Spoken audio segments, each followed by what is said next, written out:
بسم اللہ الرحمن الرحیم یا ایہا الذین آمنوا اتقوا اللہ ولتنظر نفس ما قدمت لغد واتقوا اللہ ان اللہ خبیر بما تعملون۔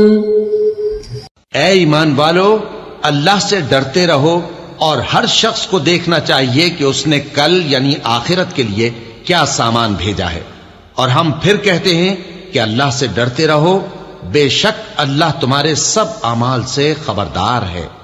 بسم اللہ الرحمن الرحیم، الحمد للہ رب العالمین، والصلاة والسلام على اشرف الانبیاء والمرسلین وعلى آلہ واصحابہ اجمعین ومن تبعہم بإحسان الى یوم الدین۔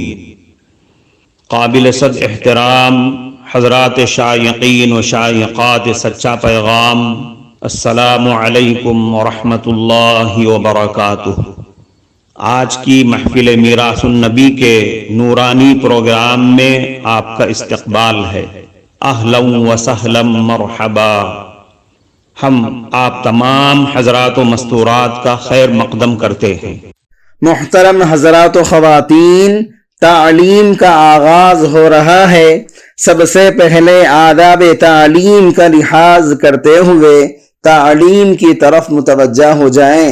پورے دھیان سے سننا، عمل کی نیت سے سننا اور تبلیغ کی نیت سے سننا، یعنی سنی ہوئی باتیں دوسروں تک پہنچانے کے جذبے سے سننا۔ چند خاص آداب تعلیم ہیں، امید ہے کہ آپ حضرات ان آداب کا ضرور خیال رکھیں گے۔ جزاکم اللہ۔ بسم اللہ الرحمن الرحیم۔ بنی اسرائیل کے بادشاہ کا واقعہ۔ بنی اسرائیل میں ایک بادشاہ تھا، اس کے پاس کسی عابد کا تذکرہ ہوا۔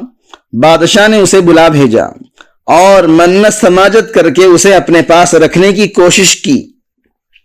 عابد نے کہا، بادشاہ سلامت، بات تو بہت اچھی ہے، مگر یہ بتلائیے کہ اگر آپ کسی دن مجھے اپنی باندی کے ساتھ خوش طبعی کرتے ہوئے اپنے حرم سرا میں دیکھ لیں تو کیا ہوگا؟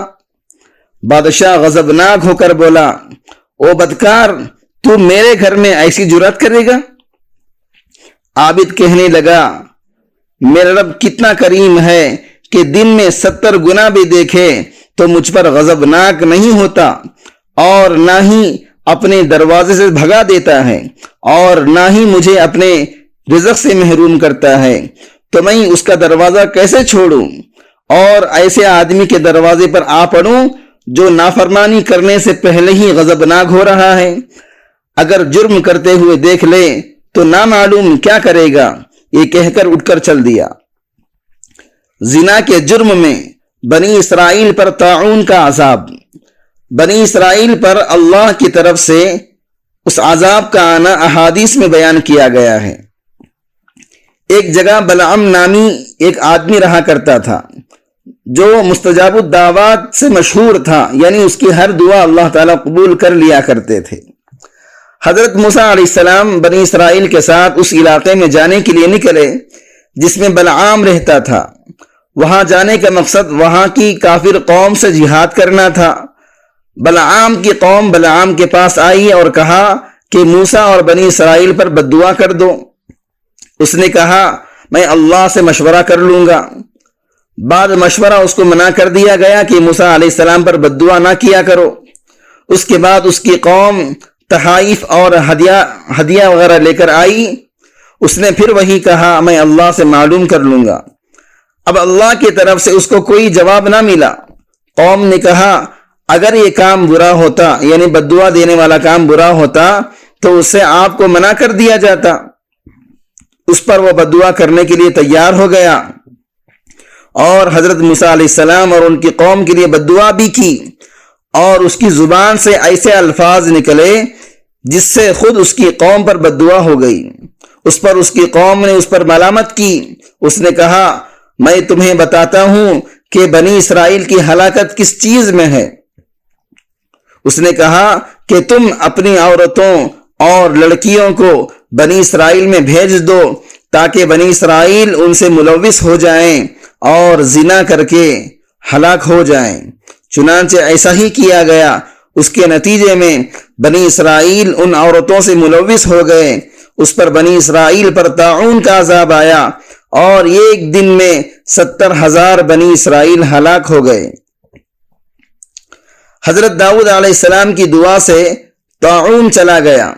بنی اسرائیل پر حضرت موسیٰ علیہ السلام کے زمانے میں جس طرح یہ عذاب آیا، حضرت داؤد علیہ السلام کے زمانے میں بھی بنی اسرائیل پر طاعون کا عذاب آیا تھا۔ ابن اسحاق نے اس کی تفصیل ذکر کی ہے کہ اللہ تعالیٰ نے حضرت داؤد علیہ السلام پر وحی نازل فرمائی کہ بنی اسرائیل کے گناہ بڑھتے ہی چلے جا رہے ہیں، لہذا اب انہیں 3 باتوں کا اختیار دیا جاتا ہے، یا تو انہیں قحط میں مبتلا کر دوں گا، یا 2 مہینے تک دشمنوں کو ان پر مسلط کر دوں گا، یا 3 دن تک طاعون میں مبتلا کر دوں گا۔ حضرت داؤد علیہ السلام نے بنی اسرائیل کو اس کی خبر دی۔ انہوں نے کہا آپ ہی ان میں سے کسی بات کا ہمارے لیے انتخاب کر لیجئے۔ حضرت داؤد علیہ السلام نے طاعون کو یعنی وبا کو پسند کیا، چنانچہ اس میں مبتلا ہو کر سورج کے زوال تک 70,000 یا ایک روایت میں آتا ہے کہ 1,00,000 آدمی ہلاک ہو گئے۔ حضرت داؤد علیہ السلام نے تضرع کیا، گڑ گڑایا اور رویا، دعا مانگی تو اللہ تعالیٰ نے اس بیماری کو اٹھا لیا۔ بنی اسرائیل پر طاعون آنے کا واقعہ جو اوپر ذکر کیا گیا، اس سے معلوم ہوا کہ ان پر یہ عذاب فحش اور زناکاری کے نتیجے میں آیا تھا، اور دیگر احادیث سے بھی صاف طور پر معلوم ہوتا ہے کہ فحش اور زنا کے عام ہونے پر اللہ تعالیٰ طاعون بھیجتا ہے۔ محترم ناظرین کرام، اس دینی اور ایمانی بیان کو سننے کے دوران ہی اس کو لائک کر دیجئے اور شیئر بھی کر دیجئے تاکہ دوسرے بھی اس سے فائدہ اٹھا سکیں۔ اللہ آپ کو جزائے خیر عطا فرمائے۔ حضرت عبداللہ ابن عمر اور حضرت ابو سعید خدری رضی اللہ عنہما کے حدیث میں رسول اکرم صلی اللہ علیہ وسلم نے فرمایا، جس قوم میں فحش کاری عام ہو جائے حتیٰ کہ وہ اس کو علی الاعلان کرے، اس قوم میں طاعون اور ایسی بیماریاں پھیل جاتی ہیں جو ان کے آباء اور اجداد میں نہیں گزری۔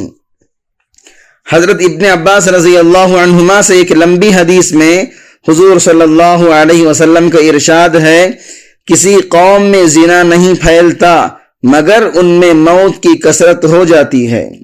ام المؤمنین حضرت میمونہ رضی اللہ عنہا سے روایت ہے، میں نے رسول اکرم صلی اللہ علیہ وسلم کو یہ فرماتے ہوئے سنا، میری امت بخیر ہوگی جب تک ان میں حرامی بچے زیادہ نہ ہو جائیں، اور جب حرامی بچے زیادہ ہو جائیں اللہ ان پر عام عذاب بھیج دے گا۔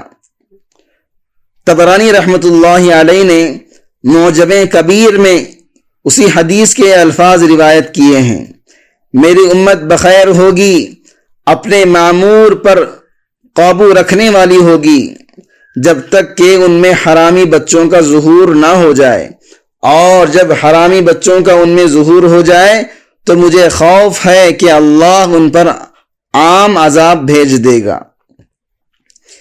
ان میں جن روایات میں موت کا ذکر ہے اس سے جمہور علماء نے طاعون ہی مراد لیا ہے۔ اس سے معلوم ہوا کہ زناکاری اور فحش کاری کی سزا میں بھی طاعون آتا ہے۔ فتنے کے وقت خاموش رہنے میں حکمت ہے۔ جب حضرت موسیٰ علیہ السلام کوہ طور پر گئے، اللہ تعالیٰ سے تورات حاصل کر لی تو قوم میں اپنے بھائی حضرت ہارون کو چھوڑ گئے۔ موسیٰ علیہ السلام کے جانے کے بعد ان کی قوم نے سونے چاندی کا ایک بچھڑا بنا لیا اور اسے پوجا کرنا شروع کر دیا۔ حضرت ہارون علیہ السلام نے انہیں بہت سمجھایا مگر وہ نہ مانے۔ آخر تنگ آ کر وہ چپ ہو گئے کہ کہیں ان میں زیادہ اختلاف نہ ہو جائے۔ کوہ طور سے واپس آ کر حضرت موسیٰ علیہ السلام نے ان لوگوں کو بتایا کہ تم نے بہت برا کیا۔ سب نے اپنے گناہوں کا اقرار کیا اور آئندہ کے لیے توبہ کی۔ بنی اسرائیل کی سرکشی۔